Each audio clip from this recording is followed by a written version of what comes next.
బిడ్డలను పడేసే సందర్భాలు ఎప్పుడు కలుగుతాయి?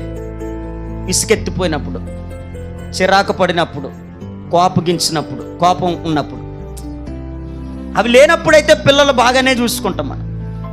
ఈ విసుకెత్తిపోయినప్పుడు, సహనం కోల్పోయినప్పుడు, కోపం ఎక్కువైనప్పుడు ఏం చేస్తారు? వెంటనే పిల్లల్ని పడేయడమో, గెంటేయడమో, తోసేయడమో ఇది జరుగుతూ ఉంటాయి. ఇప్పుడు ఆగరు కూడా ఏం చేసింది? ఆ బిడను ఒక చెట్టు కింద పడేసింది, అంతే. పడేసింది. రే, నీ చావు నువ్వు చావురా, నీ చావు నువ్వు ఇక చావు, నేనేం పెట్టమంటావు? ఈ బెహర్షెబ అరణ్యంలో నీకంటూ పెట్టడానికి ఏముంది?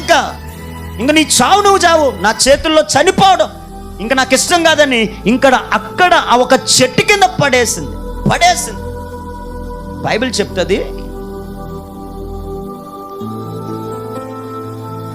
స్త్రీ తన గర్భమున పుట్టిన బిడ్డను కరుణింపకుండా వారైనా మరచుదురేమో కానీ నేను నిన్ను మరవను అన్నాడు. ఏమాత్రము కూడా కొంతమంది తల్లులకు ఏముండదు పిల్లల మీదనంటే ప్రేమ ఉండదు.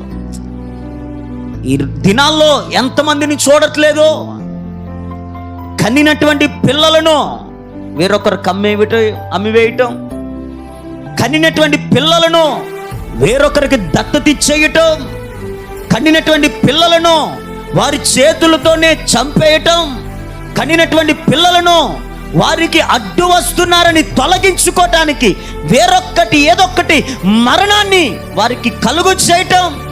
బైబిల్ అదే చెప్తూ ఉంది, స్త్రీ తన గర్భమును పుట్టిన బిడను కరుణింపకుండా వారైనా ఉంటారేమో కానీ నేను మాత్రం అలాంటి వాడిని కాదు.